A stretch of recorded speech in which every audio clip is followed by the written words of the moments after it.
క్రీస్తు పూర్వం 563 సంవత్సరంలో భారతదేశంలోని హిమాలయ పాదాల వద్ద ఉన్న కపిలవస్తు అనే రాజ్యంలో ఒక గొప్ప రాజు ఉన్నాడు. ఆయన పేరు శుద్ధోదన మహారాజు. ఆయన భార్య మాయాదేవి. ఒక రాత్రి మాయాదేవికి ఒక అసాధారణమైన కల వచ్చింది. ఆ కలలో ఆమె తలుపులోంచి తెల్లని ఏనుగు ప్రవేశించి ఆమె గర్భంలోకి వెళ్ళినట్లు కనిపించింది. ఆ కళను రాజగురువులు జ్యోతిష్యులు విశ్లేషించగా వారు ఈ పుట్టబోయే శిశువు ఈ లోకానికి ఒక గొప్ప చక్రవర్తిగా లేదా ప్రపంచాన్ని మార్గాన్ని చూపే మహాత్ముడుగా అవుతాడని అభిప్రాయపడ్డారు. క్రీస్తు పూర్వం 563లో మాయాదేవి లుంబిని ఉద్యానవనంలో శిశువుకు జన్మనిచ్చారు. ఆ బాలుడు జన్మించినప్పుడు నిశ్చలంగా నిలబడి ఏడుపు లేకుండా 7 అడుగులు నడిచాడని పురాణం చెబుతుంది. ఈ వింతలను చూసిన వారు అతని అసాధారణ శిశువుని అంగీకరించారు. రాజ్యం మొత్తం సంబరాలు జరుపుకొని అంబరాన్నంటాయి. ఆ బాలుడికి సిద్ధార్థుడు అని పేరు పెట్టారు. ఇతడే శాక్య రాజ్యముకు వారసుడు. సిద్ధార్థుడు జన్మించిన 7 రోజులకి తల్లి మాయాదేవి మరణించింది. ఆ తర్వాత నుండి సిద్ధార్థుడు పెంబుడి తల్లి అయిన మహాప్రజాపతి గౌతమి దగ్గరనే పెరిగి పెద్దవాడయ్యాడు.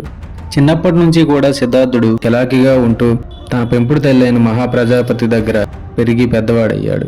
గౌతముడు తన 8వ ఏట విద్యాభ్యాసం ప్రారంభించాడు. సర్వమిత్రుడు అనే పండితుడి దగ్గర భాషాశాస్త్రం, వ్యాకరణ శాస్త్రం, ఉపనిషత్తులను నేర్చుకున్నాడు. ఆ తర్వాత కపిలవస్తు ప్రాంతానికి చెందిన భరద్వాజుని వద్ద ఏకాగ్రత, ధ్యాననిష్టను నేర్చుకున్నాడు. సిద్ధార్థుడు చిన్నప్పటి నుంచి శాంత స్వభావం కలవాడు.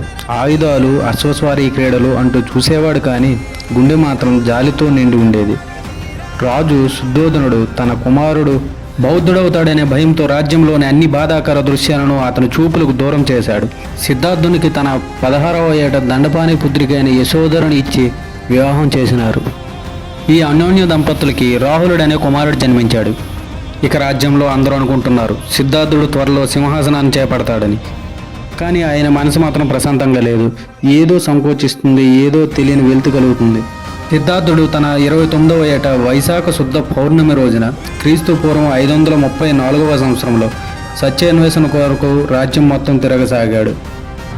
రాజ్యం మొత్తం తిరుగుతుండగా మానవుడు వృద్ధాప్యాన్ని చూశాడు. రోగి యొక్క శరీర బాధను చూశాడు. ఒక మృతదేహాన్ని చూశాడు. చూసిన వెంటనే మరణం అన్నది తప్పదని తెలుసుకున్నాడు. జీవనోద్దేశాన్ని తెలుసుకోవడం కోసం త్యాగ మార్గాన్ని ఎంచుకున్న సాధువును చూశాడు. ఈ 4 దృశ్యాలు ఆయనలో వాత్సల్యాన్ని, క్షేమాన్ని కలిగించలేదు, కానీ ఒక శాశ్వతమైన ప్రశ్నను కలిగించాయి. జీవితం అంటే ఏంటి? దుఃఖానికి సమాధానం ఎక్కడుంది? తనలో తాను ప్రశ్నించుకున్న తర్వాత సిద్ధార్థుడు 12 ఏండ్లు విలాసవంతంగా జీవితం గడిపిన తర్వాత తన 29వ ఏట సత్యాన్వేషణ కొరకు తన రథసారథైన చెన్నడు, తన గుర్రమైనటువంటి కంటక కలిసి రాజ్యం నుంచి నిష్క్రమించారు. దీనినే మహాభినిష్క్రమణ అంటారు.